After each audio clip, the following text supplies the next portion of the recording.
Tempt. Romance audiobooks. A safe place to explore your dreams. Chapter 1. Luna ran her fingertip along the envelope of the Valentine's Day card. It was silly, really, to pick up a Hallmark card at the last minute at the corner drugstore. Her father would never remember her, let alone that today was a holiday. "There she is." Maven wheeled her father into the community room, and Luna rose to greet them. "Now, Mr. O'Malley, here is your Luna Belle. I know you've been looking forward to seeing her."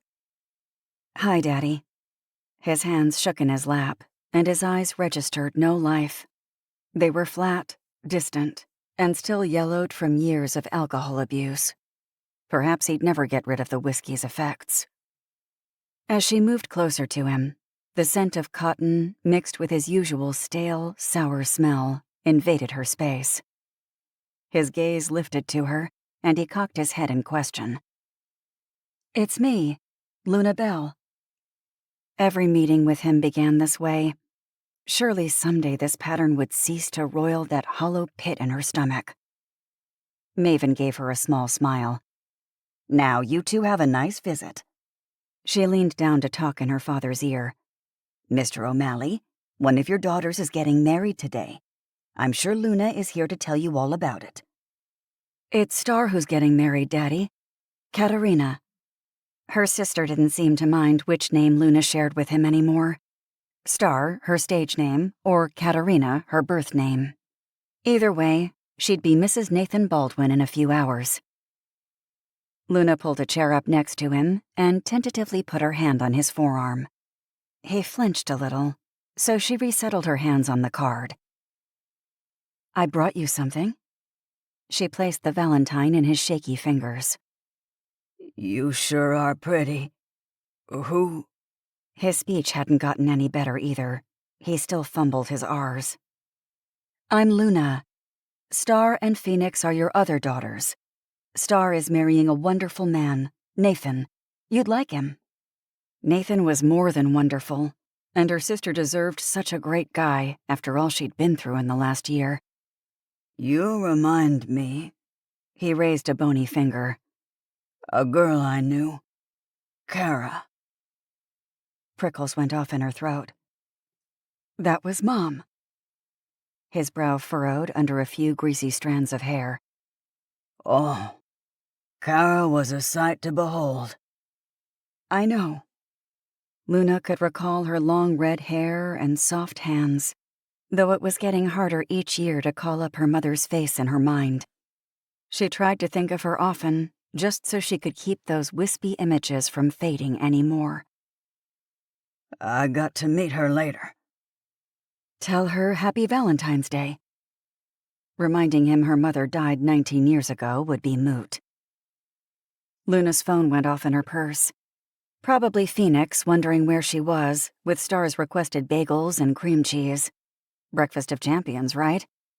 But what the bride wanted, the bride got on her wedding day. She'd call Fee from the car, because if her sister knew where she was, she'd only get a lecture about lost causes and casting pearls before swine. Luna stood. "I've got to go, but I'll try to come by in a few days." "You sure are pretty." Tobacco-stained teeth shone from his mouth, and his arm lifted as if he wanted to touch her. But his hand dropped back in his lap and crinkled the unopened card. Perhaps Fee was right. What was the point of visiting? He no longer recognized any of them. Luna just hoped to catch him on a good day so she could get her final questions answered. Like, over the years, had he ever wondered where they were? How they were doing? Was he sorry for all the abuse he heaped on them? Especially Fee? Her eyes drifted to Maven, who kept a watchful eye in the corner. The woman rose, giving her another kind smile, and came forward to collect their father, or what was left of him. Outside, she cracked open her umbrella to fend off the drizzle. February rain was the saddest rain. Gray, cold, with nothing pretty to water, instead spraying oil-slicked streets and umbrellas that had seen too much use already.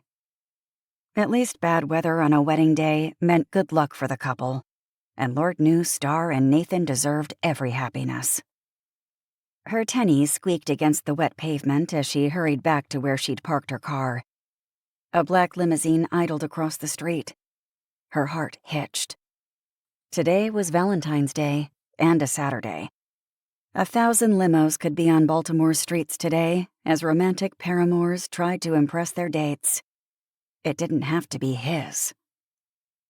She quickly retrieved her keys, but they slipped from her grasp to land in a jangle on the wet pavement in the middle of the street. She crouched down and her umbrella tipped up, sending a long cascade of water onto her back. The window of the limo lowered in a whine. She made the mistake of looking up. As it always did when she saw him, air died in her lungs. The man with piercing blue eyes and hair as black as night, and hands that when they cradled hers made her heart turn inside out, nodded in her direction. She'd told him to stop showing up, confusing her, making her soft in the knees. She'd begged him. Scooping up her keys, she rose and looked both ways to see if anyone might be watching her. Then, hitching her purse strap higher on her shoulder, she strode across the street. She stopped a foot away from where he sat. Visiting a loved one? Yes. She dropped her arms. Oh, I'm sorry. I came to see you. A warmth threatened to rise in her, but she tamped it down with a big mental foot. You shouldn't have. Just 5 minutes.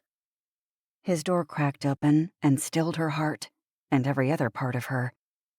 If he got out, he would bring all his heat and those mesmerizing blue eyes closer. He couldn't do that to her. Not today. But he didn't get out. He let the door swing out and hover in the air ajar. The arrogant bastard slid to the far side of the long seat, so sure she'd enter. No. She made a deal with herself. As of Star's wedding day, she'd quit her foolish thoughts and actions around Carragh MacKenna. She wouldn't get into his ridiculous limo and bask in the prettiest eyes she'd ever seen on a man, listen to him make small talk, have him ask her about her day, hold her hand. Like they weren't on opposite sides of a growing feud. Carragh held his hand out, palm up. Please, just for a minute. His eyes glittered in the darkened space. She should walk away, take a stand for herself. Both of her sisters had found real love in the last year.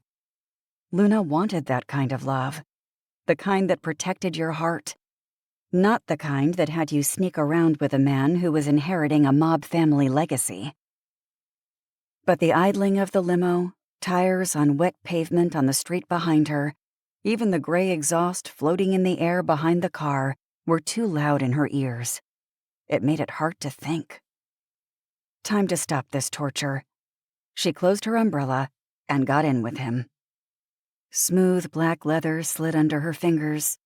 Its rich scent, mixed with his Egoist by Chanel cologne, made her head swim just as it had the last 3 times she'd unwisely slipped into this same car, an outlandish display of wealth and privilege in this day and age. The door clicked shut, and all the sound outside died.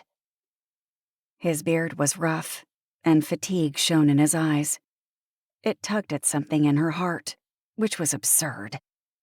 This man was heir apparent to the mob family that repeatedly threatened and nearly killed everyone she loved. Her sisters, their boss, Declan, and her soon-to-be brother-in-law, Nathan. She settled her purse on her lap. Pull an all-nighter? Worried about me? He ran a fingertip over his bottom lip. It was casual, like he hadn't a care in the world. Probably pure bravado on his part. Not in the least. You can take care of yourself. His eyes glanced up at the memory care facility where her father resided. Everything okay? No. There isn't anything someone can do about Alzheimer's. The flash of police red and blue lights, barely visible in the tinted glass, sparkled outside. You're about to get a ticket. He was parked illegally, of course. Then again, He didn't seem to be the kind of guy who followed the rules ordinary mortals had to. He laughed. It'd be worth it, to be sitting here with you. Trying to flatter me? He always did this to her. He tried to charm her with pretty little sayings.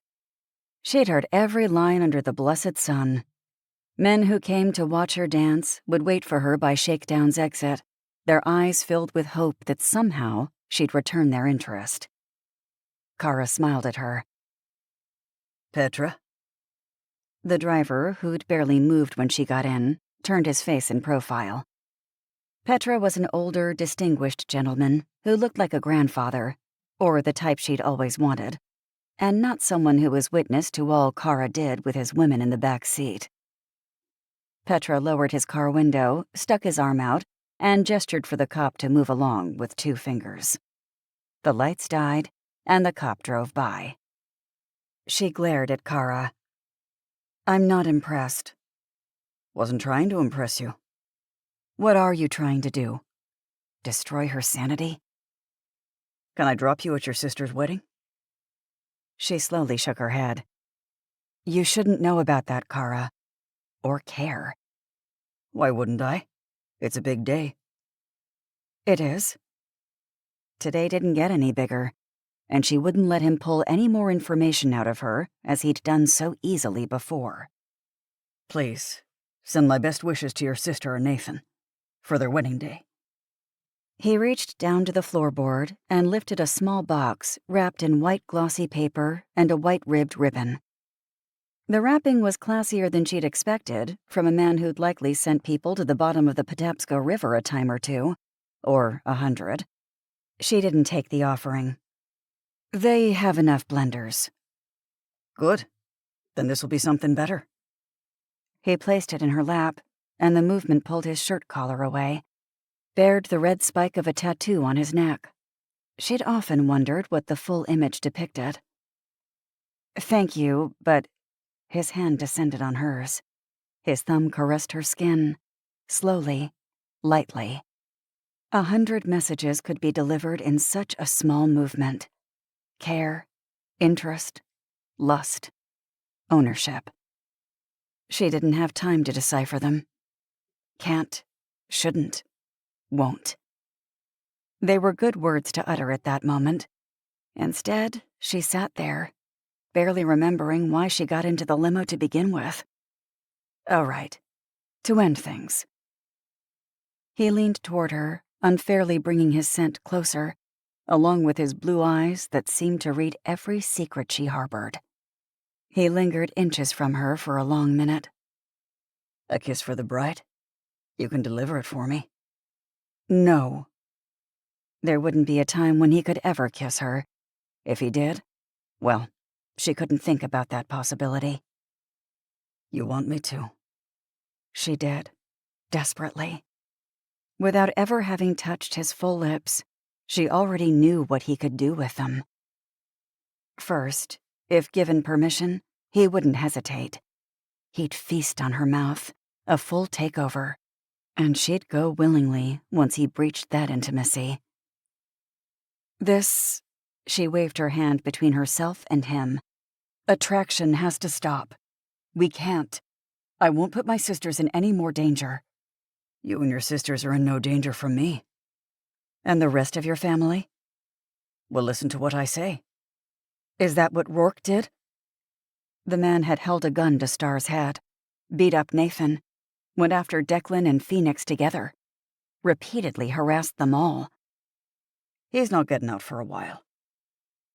But someday... His brow furrowed, and his lack of an answer said it all. There would always be a someday when it came to the MacKenna family and hers. While Carragh would never hurt her or her sisters, his family would have no trouble cutting out her heart and opening a bottle of Chianti to sip while dining on it. She'd brought enough misery to Star and Fee. She couldn't add more. I can't see you. She grasped the door handle, but couldn't seem to turn it. You can have any woman you want. She's witnessed them. Even in the shakedown parking lot where she worked, Glossy-haired, model-thin women entered his limo to later exit with clothes askew, lipstick vanished. How had they lost it? From his lips or from something else? Things she couldn't even think about because her yearning only grew from such imaginings. Unlike him, she couldn't afford the luxury of giving in to a mere appetite. They aren't you. His hand moved up to her forearm. He gave it a light squeeze, and his eyes searched her face. Maybe not, but you're still with them. He sidled closer, and she raised a hand to stop his advance. Stop following me. I'm not going to break up my family. Please, stop. I can't do that. His hand still had possession of her arm. She yanked herself free and cracked open the door. This is the last time you'll see me, Carragh. His face hardened a bit because, of course, no one ever said no to him, right? Certainly not as other women who wore lipstick, dying to have it sucked off. We'll see about that. You can listen to the rest of the book in the Tempt Romance audiobooks app, available on the App Store and Google Play. The link to the book is in the description. Discover even more bestsellers and exclusive stories updated weekly, only in Tempt Romance audiobooks.